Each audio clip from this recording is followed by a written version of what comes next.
Hello అండి, welcome back to our channel. Secretary కథని కొనసాగిద్దాం. నిన్న జరిగిన కథలో ప్రకాశం, శివరాం ఇద్దరు జయంతిని చూడడానికి హాస్పిటల్కి వస్తారు. వాళ్ళు వెళ్ళిన తర్వాత రాజశేఖరం వస్తాడు. మందు వేసుకున్నావా అని అడుగుతాడు వస్తూనే. లేదు అని గోడకున్న గడియారం వైపు చూస్తూ అంటుంది. ఎందుకని? డ్రెస్సింగ్ టేబుల్ దగ్గరికి వెళ్ళి దాని ముందు నిలబడి తలదువ్వుకుంటూ అన్నాడు. అతన్ని చూస్తుంటే అప్పుడే షవర్ బాత్ చేశాడని తడి జుట్టు చెబుతోంది. మర్చిపోయాను, బామ్మ గుర్తు చేయలేదు అంది జయంతి. మాటల్లో పడిపోయాను అని చెప్పకూడదు.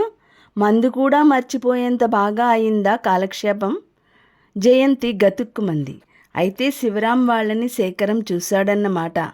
ఆ మాట్లాడే తీరు, ఆ కంఠం ప్రకాశం వచ్చాడన్న కోపానికి నిదర్శనాలు కాబోలు. శేఖరం వెళ్ళి మందు తెచ్చి ఇచ్చాడు. జయంతి వేసుకుంది. అతని దృష్టి మంచం మీద ఉన్న పూలగుత్తి మీద పడింది. శివరాం తెచ్చాడు. అతని దృష్టిని గమనించి పూలగుత్తి చేతిలోకి తీసుకుంటూ అంది జయంతి. పసిపిల్లల దగ్గరికి, వయోవృద్ధుల దగ్గరికి, రోగిష్టి వాళ్ళ దగ్గరికి ఊరికే ఉత్త చేతులతో వెళ్ళకూడదట కదా. ఓహో, శివరాం చెప్పాడా అది? అతని చూపులు జయంతికి తృప్తిగా అనిపించలేదు. అందుకే మౌనంగా ఉంది. శేఖరం వెళ్ళిపోయాడు. జయంతికి అతని ప్రవర్తన, మాటలు చాలా కొత్తగా కనిపిస్తున్నాయి. శివరాం ఇచ్చిన పూలగుత్తి 2 చేతులతో పట్టుకొని దానివైపే చూస్తూ అలాగే నిద్రపోయింది. చాలాసేపు అయిన తర్వాత ఎప్పటికో మంచి నిద్రలో ఉండగా ఎవరో బలవంతాన కదపడంతో మెలకు వచ్చింది. లే, మందు వేసుకుని పడుకో, శేఖరం పిలుస్తున్నాడు. వద్దు, నిద్ర వస్తోంది మత్తుగా అంది జయంతి. ఒక్క క్షణం, అదిగో మళ్ళీ కళ్ళు మూస్తున్నావు. శేఖరం మంచం మీద కూర్చుని జయంతిని లేవదీసి బలవంతంగా మందు మింగించాడు. చేదు మాత్రం నాలుకకు తెలియడంతో పూర్తిగా మెలకు వచ్చింది. జయంతితో నీళ్లు త్రాగించిన శేఖరం గ్లాస్ పక్కన పెట్టేసి జయంతి వైపు చూస్తూ మెలకు వచ్చిందా అన్నాడు. అయితే విను, నీకు కావాలంటే హైదరాబాదులో ఉన్న పూలన్నీ తెప్పించి ఈ గదంతా అలంకరించేలా చేస్తాను. నీ ప్రక్కను కూడా నింపుతాను. కానీ నువ్విలా ఈ వెధవ పూల గుత్తి పట్టుకొని అదే ప్రాణంలా దాన్ని పట్టుకుని నిద్రపోవటం నేను సహించలేను. నీకు పూలంటే ఇష్టమైతే నాకెందుకు చెప్పావు అంటూ జయంతి చేతుల్లో పూలగుత్తిని లాగి గదిలో మూలకి విసిరేశాడు. జయంతి రెప్పవాల్చకుండా అతని వైపే చూడసాగింది. నేను చెప్పింది వినిపించిందా? దీన్ని నువ్వు ఈర్ష్య అనుకో, ఇంకేమైనా అనుకో అంటూ వెనక్కి వాల్చి పడుకోబెట్టాడు. అతని మొహంలో కనిపించిన భావం అర్థం కాకపోయినా అతను అన్న చివరి మాటకి జయంతి మనసు ఎక్కడో ఆనందంతో తళుక్కుమంది.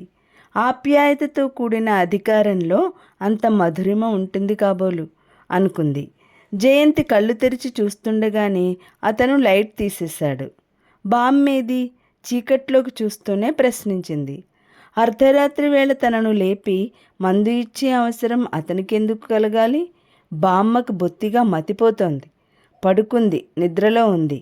చీకట్లోంచి వస్తున్న స్వరం చాలా ఇంపుగా వినిపించింది.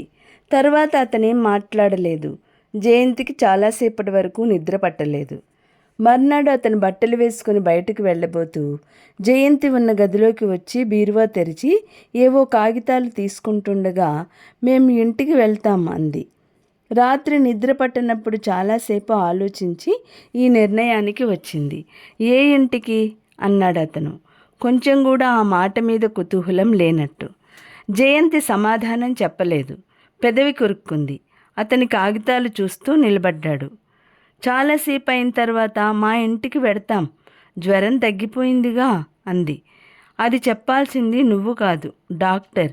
అయినా నీ ఇష్టం మీద నిన్నడిగి నేను ఇక్కడికి తీసుకురాలేదు, నువ్వు అడగగానే పంపించడానికి. అనవసరమైన ఆలోచనలతో తలనొప్పి తెచ్చుకోవాలనుకుంటే అందుకు నాకేమీ అభ్యంతరం లేదు. వస్తాను, నాకు పనుంది. జయంతి వైపు చూడకుండానే బయటికి వెళ్ళిపోయాడు. జయంతికి వెంటనే అక్కడి నుంచి వెళ్ళిపోవాలనిపించింది. జయ, భోజనం ఇక్కడికి తీసుకురానా అంటూ బామ్మగారు లోపలికి వచ్చింది. బామ్మ, ఈ ఇంట్లో మనం ఇంకా ఎన్నాళ్ళు ఉండాలి? ఇదేమిటి? బామ్మగారు ఆశించిన ప్రశ్నను ఎదుర్కోలేక ఆశ్చర్యపోతున్నట్లు మొహం పెట్టింది. నిజం చెప్పు బామ్మ, అతను నీకేం నూరిపోశాడు? అసలు నీ మనసులో ఉద్దేశం ఏంటి? కోపం అంతా కళ్ళల్లో ప్రతిఫలిస్తుండగా బిగ్గరగా అడిగింది. ఏమిటి నువ్వనేది? అతనంత సాయం చేస్తే అందుకని అసహ్యించుకొని వెళ్ళగొట్టే వరకు ఇక్కడే ఉండిపోదామా? అందరూ ఏమనుకుంటారు? అది అతనికి తెలియదంటావా? ఎందుకు తెలీదు? అదే నిన్ను అర్థం చేసుకోమంటున్నా బామ్మ. నిజం చెప్తున్నాను, ఒక్క క్షణం కూడా నేను ఇంట్లో ఉండదలుచుకోలేదు. నువ్వు రాకపోతే ఉండు, నేను వెళ్ళిపోతాను అంది. బాగుందే తల్లి, కాస్త ఓపిక వస్తోందిలా ఉంది. కస్సు బుస్సుమంటున్నావు. ఇంటికి వెళ్ళినా ఎవళ్ళనో ఒకళ్ళని అండ కోసం యాచించాల్సిందేగా అంది నిష్ఠూరంగా. అందుకని వద్దు బామ్మ, వద్దు, నీకేం తెలీదు. మనం వెళ్ళిపోదాం, నా మాట విను. నాకిక్కడేం బాగాలేదు. జయంతి ఏడవడం మొదలుపెట్టింది. బామ్మగారు ఆత్రంగా దగ్గరకు వచ్చి జయంతిని దగ్గరకు తీసుకుని గుండెలకు హత్తుకుంది. ఏడవకమ్మా, నీ ఇష్టం వచ్చినట్టే చేద్దాం, ఏడవకు. మళ్ళీ జ్వరం వస్తే ఓ పట్టాన తగ్గదు. చెప్పానుగా చిట్టి, నా మాట కాదనుకు.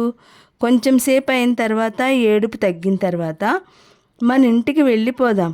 మనం కావాలంటే సాయం చేయడానికి శివరాం ఉన్నాడు అంది.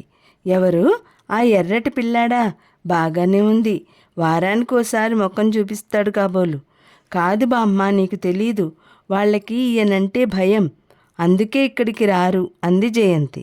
బామ్మగారి కళ్ళల్లోకి అనుమానం లాంటిది వచ్చింది. అయితే అందుకని వాళ్ల కోసం ఇంటికి వెళదామంటావా? చిచ్చి, అది కాదు. సంభాషణ ఎదురు తిరగడంతో జయంతి తడబడింది. ఏదైనా అతను మనకి చాలా సాయం చేశాడు.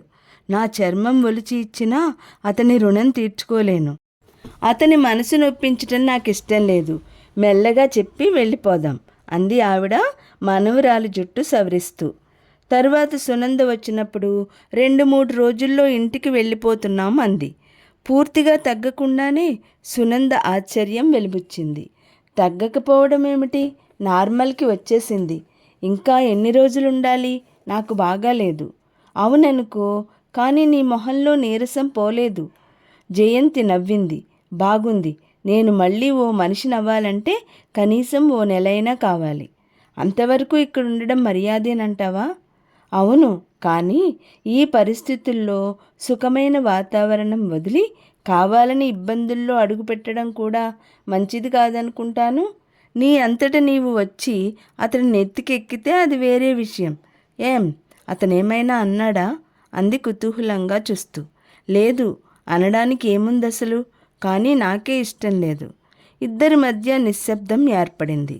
సునంద, సాధ్యమైనంత త్వరలో నేను ఆ టీచర్ జాబ్లో జాయిన్ కాకపోతే ఇంకెవరికైనా వాళ్ళు ఇచ్చేయరు అంది జయంతి. అదా నీ భయం? పరీక్షలు దగ్గరకు వస్తున్నాయని ఆవిడ తొందరపడుతోంది. అందుకని హాస్పిటల్లో ఉన్నావు, ఒంట్లో బాగోలేదని చెప్పాను అని చెప్పింది. తరువాత కదా రేపటి వీడియోలో తెలుసుకుందాం. ఈ వీడియో లైక్ చేయండి, షేర్ చేయండి, అలాగే సబ్స్క్రైబ్ కూడా చేసుకోండి.